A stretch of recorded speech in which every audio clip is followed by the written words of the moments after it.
राजधानी दिल्ली में चुनावी बिगल बज चुका है। 5 फरवरी को राजधानी दिल्ली में विधानसभा चुनाव होने हैं और इस वक्त हमारे साथ खास बातचीत के लिए मौजूद हैं दिल्ली के पूर्व उप मुख्यमंत्री और जंगपुरा विधानसभा सीट से आम आदमी पार्टी के उम्मीदवार मनीष सिसोदिया। सर, आपका बहुत बहुत स्वागत है। समझ सकते हैं कि काफ़ी व्यस्त शेड्यूल है, ज्वाइनिंग करा रहे हैं, प्रेस कॉन्फ्रेंस कर रहे हैं और क्षेत्र में भी प्रचार करना है, दूसरे जगह भी आपकी डिमांड है। शेड्यूल कैसा रह रहा है? शेड्यूल तो अभी तो ऐसी स्थिति है कि वक्त का पता ही नहीं चलता। सुबह 6 बजे, 5 बजे, 4 बजे से बहुत बार मिलना शुरू होता है और रात को 12-1 बजे तक चलता रहता है। लेकिन चुनाव है तो इसमें मेहनत तो करनी है सबको। सर, जंगपुरा आपके लिए नई जगह है। बीते दिन पतपड़गंज गए थे तो वहाँ भी बहुत लोग अभी भी आपको याद कर रहे थे। अवध ओझा का मैं इंटरव्यू कर रहा था तो बहुत से लोग ऐसे मिले जो चाह रहे थे कि आप पतपड़गंज से ही चुनाव लड़ते। नहीं, ये पटपड़गंज के लोगों का प्यार है और यही मेरी कमाई है पिछले 10 साल में कि पटपड़गंज का विधायक होते हुए और दिल्ली का शिक्षा मंत्री होते हुए, केजरीवाल जी की टीम का एक हिस्सा होते हुए जो प्यार कमाया है, आज उसी के दम पे चुनाव लड़ रहा हूँ। और पटपड़गंज हो या जंगपुरा हो, मुझे तो काम करना है। पटपड़गंज में अवध ओझा जी इतना अच्छा काम करेंगे कि शायद, मुझे पूरी उम्मीद है कि पटपड़गंज के एक एक बच्चे को जितनी अच्छी शिक्षा मैं दे सकता था, जितने अच्छे स्कूल उनको बनवा सकता था, वो मैंने बनवाया। और उन बच्चों को जब अच्छी शिक्षा मिलने लगी है तो उनका कैरियर कितना शानदार होगा, वो अवध ओझा जी के हाथों से आगे बढ़ेगा। अभी हमें लग रहा है कि सीट चेंज हुई है, क्या हुआ है, कैसे हुआ है, पर आप देखिएगा कि आज से 5-7 साल बाद ये एक सुखद संयोग है कि पहले एक शिक्षा पे काम करने वाला विधायक आता है जो अब बहुत शानदार स्कूल बनवा देता है।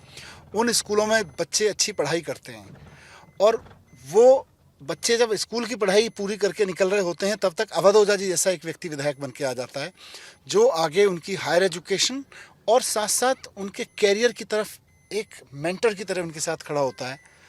तो एक अद्भुत कॉम्बिनेशन बनेगा। मैं बहुत रोमांचित हूँ इस चीज़ को सोच के। सर, जंगपुरा सीट पे आए हैं, यहाँ पे मारवा है बीजेपी से उम्मीदवार, फरहाद सूरी हैं कांग्रेस के। तो बहुत से विश्लेषक बताते हैं कि काफ़ी ट्रायंगुलर मुकाबला है। आप जब लोगों के बीच जा रहे हैं तो क्या रुझान मिल रहा है? देखिए, मारवा साहब और फरहाद सूरी साहब, वो भी दोनों अपनी अपनी पार्टी की तरफ से चुनाव लड़ रहे हैं और निश्चित रूप से वो भी मेहनत कर रहे होंगे। अब तो जनता तय करेगी। ये ट्रायंगुलर मुकाबला किसी विशेषज्ञ से तय नहीं होता है। जनता तय करेगी कि उनको एक ऐसा व्यक्ति चाहिए जो जंगपुरा के लोगों के बीच रह के उनके काम बहुत तेज़ी से करा सकता है, जिसको वो पिछले 10 साल से काम करने वाले एक मिनिस्टर के रूप में जानते हैं। मैं जंगपुरा की गली गली में जाता हूं तो मुझको लोग मिलते हैं जो बताते हैं कि जी मेरा बच्चा अभी फलाने सरकारी स्कूल में पढ़ रहा है जिसको आपने बहुत अच्छा कर दिया है। या ऐसे लोग मिलते हैं, ऐसे बच्चे मिलते हैं, यंगस्टर्स, जो कहते हैं कि जी मैं जो स्कूल फलाना आपने बिल्डिंग वाला कर दिया, जो टेंट वाला स्कूल था, मैं उससे पढ़ के निकला हूँ अब। तो कितना सर मुकाबला है? एक आपका ना ये भी आया था सोशल मीडिया पे, आपने डोनेशन कैंपेन चलाया था, 40 लाख रुपए आपके लगभग जमा हो चुके हैं। बहुत से विपक्षी सवाल उठा रहे हैं कि इतने साल मंत्री रहे, उप मुख्यमंत्री रहे, फिर ये पैसे के लिए चंदा मांगना क्यों? बहुत लोग इसे ढोंग बता रहे हैं, खासकर प्रवेश वर्मा और मनोज तिवारी टाइप के लोग। देखिए, प्रवेश वर्मा जी और मनोज तिवारी जी जो कहें, वो क्या करते हैं मैं उस पर ध्यान नहीं देता हूँ। मैं इस बात पे ध्यान देता हूँ कि मैं क्या करना चाहता हूँ। मैंने 10 साल दिल्ली का बजट, जब मैं वित्त मंत्री था, मेरे समय पे 30,000 करोड़ से बढ़ के 10 साल में 78,000 करोड़ रुपए पहुंच गया, 77,000 करोड़ रुपए। मैं चाहता था उसका 1% भी अगर इधर उधर, वो ईमानदारी से टैक्स कलेक्ट हुआ, मैं चाहता था उसका 1% भी अगर बेईमानी करवा देता तो मेरा नहीं, पूरी पार्टी का, कई राज्यों के चुनाव का खर्चा निकल जाता। और ये तो हर साल की मैं बात कर रहा हूँ। एक साल भी 1% इसमें बेईमानी हो जाती तो खूब खर्चा निकल जाता, लेकिन हमने बेईमानी नहीं की। इसीलिए आज दिल्ली के लोगों को अच्छी शिक्षा, अच्छी स्वास्थ्य सुविधाएं मिल पा रही हैं, पैसा कम नहीं पड़ा। फ्री बस, फ्री बिजली, फ्री पानी मिल पा रहा है, पैसा कम नहीं पड़ा। और साथ साथ तीर्थ यात्रा जैसी सुविधाएं मिल पा रही हैं। आगे अरविंद केजरीवाल जी कह रहे हैं, एक विजुलाइज किया उन्होंने कि भाई पैसा कम नहीं पड़ेगा, हम 2100 रुपये भी हर महीना हर महिला के खाते में देंगे और हर बुजुर्ग का फ्री इलाज कराएंगे, चाहे गवर्नमेंट में हो प्राइवेट में। हर पुजारी ग्रंथी को 18-18 हज़ार रुपये महीने देंगे। तो ये जो एक सोच है काम करने की और हिम्मत है काम करने की कि पैसा कम नहीं पड़ेगा, वो ईमानदारी से पैदा होता है। तो हमने बिल्कुल सरकार में रहते हुए ये सोचा ही नहीं कि हमें अपने लिए पैसे का जुगाड़ करना है।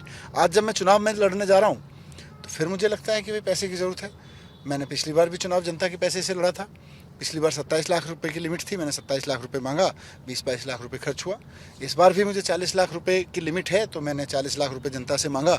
मुझे बहुत खुशी है कि लोगों ने 100-100 रुपये दे के, 500-500 रुपये दे के, इवन नेग के उनका फीलिंग देखिए कि किसी ने 101 रुपये दिए हैं, किसी ने 501 रुपये दिए हैं, किसी ने 1100 रुपये दिए हैं।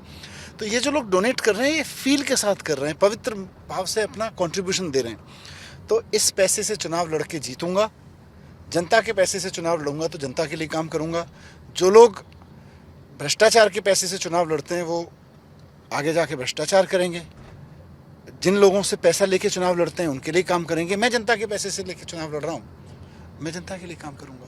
सर, बहुत सी बयानबाजी हो रही है, खासकर जो मुख्यमंत्री हैं, उम्मीदवार भी हैं कालकाजी से आतिशी, उनको लेकर प्रवेश वर्मा ने पहले टिप्पणी की, फिर तमाम तरह की टिप्पणियां हो रही हैं। कल प्रेस कॉन्फ्रेंस हुई, कहा गया कि आतिशी आरोप लगाई कि बीजेपी के जो रमेश बिधूड़ी हैं वो उनके कार्यकर्ताओं को डरा रहे हैं, धमका रहे हैं, काम नहीं करने दे रहे हैं। ये चुनाव, ये लोग, मुझे समझ नहीं आ रहा कि काम पे लड़ना चाहते हैं या गुंडागिरी पे। इनके हर तीसरी गली में कोई भतीजा घूम रहा है, वो धमका रहा है कार्यकर्ताओं को। और दिल्ली पुलिस, मुझे नहीं समझ में आ रहा कि दिल्ली पुलिस है या बीजेपी पुलिस है। मतलब इतनी चुनावी मशीनरी की तरह तो बीजेपी के कार्यकर्ता मेहनत नहीं कर रहे जितनी दिल्ली पुलिस के अफसरों से कराई जा रही है, जितनी दिल्ली पुलिस के सिपाहियों से कराई जा रही है। कि भाई ऐसा लग रहा है जैसे बीजेपी ने दिल्ली पुलिस को आउटसोर्स कर दिया है चुनाव की, भाई तुम लड़ाओ। जगह जगह कार्यकर्ताओं पर रेड करना, कार्यकर्ताओं को परेशान करना। और जब बीजेपी के गुंडे कुछ बदमाशी करें, बीजेपी के लोग पैसा बांटें, बीजेपी के लोग वोट खरीदने की कोशिश करें, तो उनके खिलाफ कुछ नहीं करना। केवल और केवल आम आदमी पार्टी के लोगों को हड़काना है, उनको परेशान करना है। तो ऐसा लग रहा है पूरा का पूरा चुनाव का काम बीजेपी ने दिल्ली पुलिस को आउटसोर्स कर दिया है और दिल्ली पुलिस बीजेपी की एक चुनाव एजेंसी बन गई है। सर, कई तरह की घोषणाएं की गई हैं। महिलाओं की सम्मान राशि की बात है, बुजुर्गों की संजीवनी योजना है, फिर से बच्चों के लिए अम्बेडकर स्कॉलरशिप है। इसके लिए फंड कहाँ से आएगा? क्योंकि बीच में खबर आई थी कि जो राजकोषीय घाटा है वो आपका बढ़ रहा है। ये देखिए, बीजेपी झूठ फैलाती है कि राजकोषीय घाटा बढ़ रहा है। राजकोषीय घाटे में अगर दिल्ली चल रही होती तो जब 2015 में हमें सरकार मिली थी 30,000 करोड़ का बजट था, 77,000 करोड़ का नहीं हो जाता। तो राजकोषीय घाटा एक बहुत बड़ा महाझूठ बीजेपी द्वारा फैलाया गया है। जैसे और ये महाझूठ बोलते रहते हैं, लेकिन कोई राजकोषीय घाटा नहीं है। दिल्ली सरकार प्रॉफिट में है।